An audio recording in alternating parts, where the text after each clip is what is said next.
헌법재판소가 선거 기간 특정 후보나 정책에 관한 지지 반대 집회를 전면 금지하는 공직선거법 조항을 위헌이라고 결정하면서 이제 선거 풍경도 많이 달라질 것으로 보입니다. 정치적 표현의 자유를 과도하게 제한해서는 안 된다는 취지인데요. 뭐가 어떻게 달라지는 건지 나혜인 기자가 정리해드립니다. 2012년 인터넷 방송 나는 꼼수다를 진행하던 김어준 씨와 주진우 전 기자는 당시 19대 총선을 앞두고 민주통합당 후보들을 공개 지지했습니다. 이른바 토크 콘서트를 열고 대중 앞에서 정치적 의사를 표현했는데 선거가 끝나고 기소돼 1심에서 벌금형을 선고받았습니다.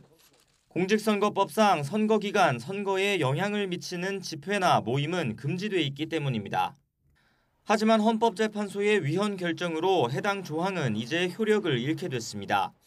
헌재는 금권 선거 같은 불공정이 걱정되면 다른 규제를 써야지 유권자의 집회나 모임을 전면 금지하는 건 집회와 표현의 자유를 지나치게 침해하는 거라고 지적했습니다.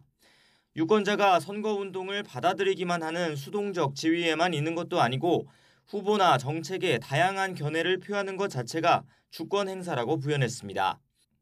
이에 따라 2년 뒤 예정된 22대 총선을 비롯해 일반 시민들도 후보의 선거운동과 무관하게 선거 기간 지지 반대 집회를 열 수 있게 됩니다. 또 이미 해당 조항으로 처벌받았다면 법원에 재심을 청구할 수 있습니다. 헌재는 이 밖에도 선거 기간 일반 유권자의 어깨띠 착용이나 현수막, 광고 게시를 금지한 선거법 조항 역시 비슷한 이유로 위헌성을 인정했습니다. 다만 바로 무효로 하면 혼선이 생길 수 있다며 내년 7월까지 국회에 법 개정을 주문했습니다. 유권자들의 표현의 자유를 억압하던 대표적인 독소 조항을 불렸던 조항들이고 문제가 있었다는 것을 헌법재판소가 확인해 주었다는 점에서 제대로 선거법을 바꿔야 할 것입니다. 다만 헌재는 향후회나 종친회, 동창회 같은 친목 모임은 선거에 영향을 미칠 목적이라면 지금처럼 금지하는 게 맞는다고 판단했습니다. 선거운동할 때 확성장치를 쓰는 것도 소음 피해를 규제할 공익이 인정된다며 계속 제한해야 한다고 했습니다. YTN 나인입니다.